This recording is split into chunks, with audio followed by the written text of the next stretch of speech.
Hello à tous et bienvenue dans cette nouvelle vidéo des lectures du Nord. Aujourd'hui, je ne vais pas vous parler de vikings, ni de skald, ni de poèmes édiques. Je vais vous parler du folklore norvégien, et plus précisément des contes de Norvège écrits par Peter Christian Asbjørnsen.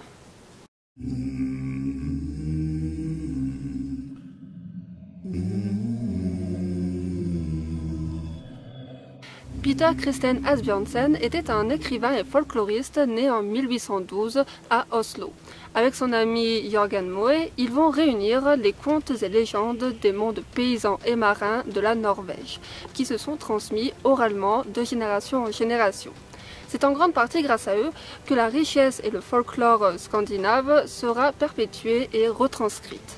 Non seulement les traditions orales vont être recueillies par Peter Christian Asbjørnsen, mais cela va avoir un énorme succès en Scandinavie et va inspirer un grand nombre d'auteurs scandinaves contemporains, dont Hans Christian Andersen. Bien sûr, ces contes ont subi de nombreuses réécritures, améliorations, voire interprétations de la part d'Asbjørnsen.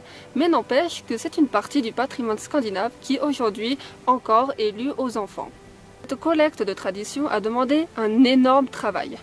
Imaginez un peu, un jeune écrivain partant dans les montagnes à la recherche des histoires secrètes cachées dans les souvenirs des paysans. Quel écrivain ne rêverait-il pas de le faire? Aujourd'hui, ces contes de Norvège sont également accessibles en français. Grâce à une équipe franco-norvégienne, le premier volume des contes de Norvège a été publié en 1995 avec une préface de Régis Boyer. J'ai trouvé cette lecture intéressante. Je ne vous cache pas qu'à un moment donné, je me suis demandé où était la morale. Et j'ai parfois été un poil choquée que des enfants puissent écouter de telles histoires. Mais au final, bon, quand on referme le livre, on se dit, c'est la Norvège. On retrouve énormément de points communs entre chacune des histoires. Le plus frappant est le chiffre 3 qui revient dans pratiquement toutes les histoires. Il y a très souvent 3 frères ou 3 sœurs, ou 3 sorcières, ou 3 trolls. Et lorsque le héros doit accomplir quelque chose, il n'y arrive qu'au bout de la 3e fois.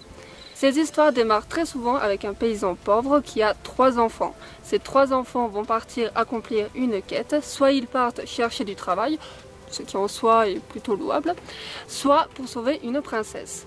Dans tous les cas, sans exception, les 2 premiers enfants les plus âgés partent ensemble et délaissent le cadet de la famille. Ils arrivent la plupart du temps à la ferme du roi. Notons bien qu'à chaque fois que l'on retrouve un roi en Norvège, c'est dans une ferme. Et c'est toujours le cadet qui va suivre une aventure et réussir là où ses frères et sœurs ont échoué.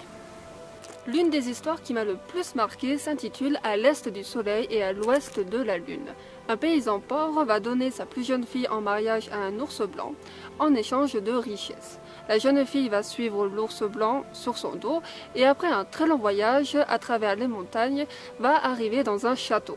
L'ours blanc lui donne une cloche qui lui suffit de sonner pour avoir tout ce qu'elle désire. À chaque nuit, lorsque la jeune fille se couche, un homme la rejoint dans le lit et s'en va juste avant le lever du soleil. Un jour, la jeune fille demande à l'ours si elle peut aller rendre visite à sa famille, car celle-ci lui manque. L'ours blanc accepte à condition que la jeune fille n'aille pas parler en tête-à-tête avec sa mère. La jeune fille accepte et, une fois avec sa famille, se retrouve en tête-à-tête avec sa mère. Oui, car dans tous les contes sans exception, le héros n'écoute jamais les conseils qu'on lui donne et ne respecte jamais ses promesses. Donc la jeune fille parle avec sa mère de l'homme qui la rejoint la nuit et la mère lui dit d'allumer une bougie afin de voir son visage.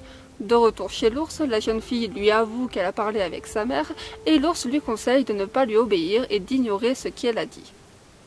La jeune fille lui promet qu'elle ne fera rien et, pendant la nuit, désobéit à l'ours. Elle allume une bougie et s'aperçoit qu'il s'agit d'un prince dont elle tombe immédiatement amoureuse.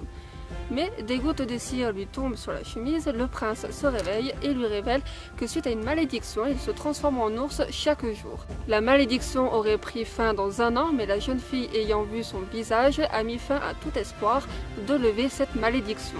Le prince doit retourner dans son château, qui est à l'est du soleil et à l'ouest de la lune, et il s'évapore et la jeune fille se retrouve seule. Elle part donc à sa recherche, rencontre 3 sorcières qui la guident vers le vent du sud, puis le vent de l'est, puis le vent de l'ouest. C'est finalement le vent du nord, ayant un mauvais caractère, qui acceptera de la conduire au château qui est à l'est du soleil et à l'ouest de la lune. La jeune fille arrive au pied de ce fameux château. La sorcière du château, qui est la future épouse du prince, accepte qu'elle aille le voir pendant la nuit. Mais le prince dort et il est impossible de le réveiller.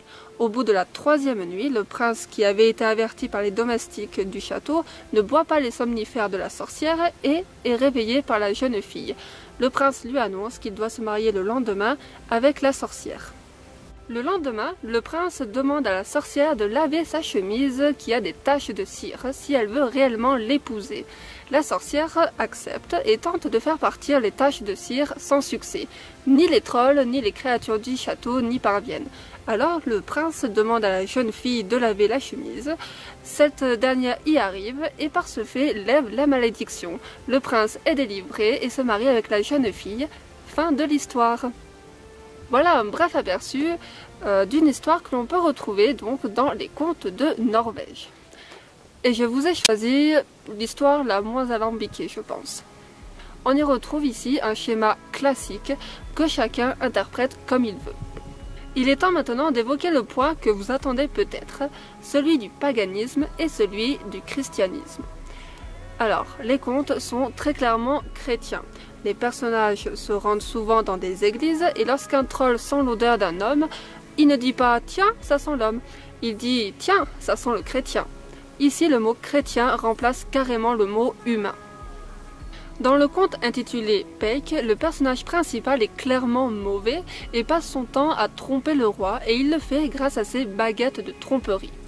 Ce n'est qu'après avoir lu le mot rune dans le conte que j'ai compris que les baguettes de tromperie étaient en fait les runes. Souvenons-nous que dans certains textes de la mythologie nordique, les runes étaient décrites comme des baguettes de bois. Le conte de Peik est, selon moi, le parfait exemple de la diabolisation du paganisme. Mais bon, les choses sont comme elles sont, et malgré la teneur christique des histoires, il n'empêche que les influences païennes sont là. Pourquoi les rois ont-ils toujours des fermes? Pourquoi le chiffre 3 est-il si important? Pourquoi les trolls sont-ils toujours dans les grottes? Pourquoi dans le conte Les 3 princesses au Pays Blanc y a-t-il un maître des animaux? Comme le dit Régis Boyer dans sa préface, le rôle de l'Église, acharnée à extirper tout ce qu'elle trouvait païen pour le reléguer dans la démonologie, est bien visible, à une petite nuance près.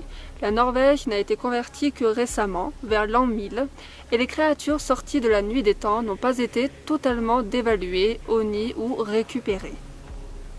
Il y a dans les contes de Norvège encore bien des traces du paganisme.